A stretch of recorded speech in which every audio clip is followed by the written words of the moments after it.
अगर इंडियंस को higher studies के लिए कोई देश चुनना हो तो टॉप पर कौन सा देश होगा? शायद आपके दिमाग में भी पहला नाम कनाडा ही आएगा, लेकिन इंडिया कनाडा के बीच बढ़ती टेंशन के चलते ये तस्वीर बदलती नजर आ रही है और अब करीब 4.25 करोड़ इंडियन स्टूडेंट्स की किस्मत मझधार में फंस सकती है। क्यों? क्योंकि कनाडा ने इमिग्रेशन रेगुलेशंस को और कड़ा कर दिया है।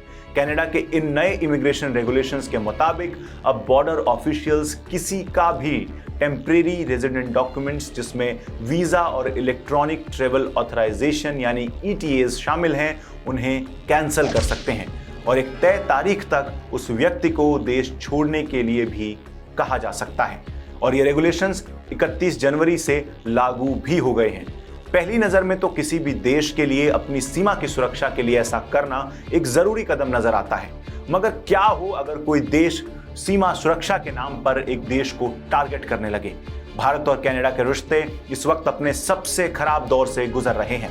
कनाडा के प्रधानमंत्री जस्टिन ट्रूडो ने खालिस्तानी सेपरेटिस्ट हरदीप सिंह निज्जर की हत्या का इल्जाम भारत पर लगाया था, जिसके बाद से दोनों देशों के रिश्ते इतने खराब हुए कि डिप्लोमेट्स को वापस बुलाने तक की नौबत आ गई।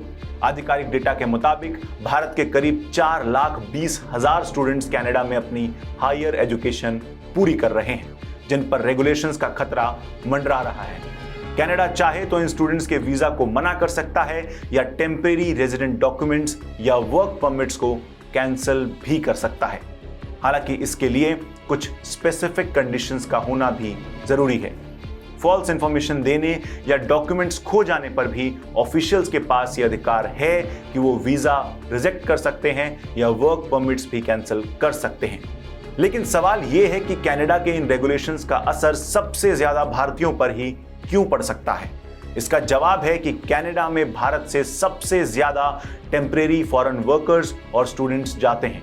2022 के आंकड़े के मुताबिक कनाडा में आने वाले 22% टेम्परेरी फॉरेन वर्कर्स और 45% इंटरनेशनल स्टूडेंट्स इंडिया से आते हैं। भारतीय मूल के लोगों की कनाडा में आबादी की बात करें तो विदेश मंत्रालय के 2024 के डेटा के मुताबिक कनाडा में भारतीय मूल के 18,59,680 लोग और 10,16,274 NRIs रहते हैं।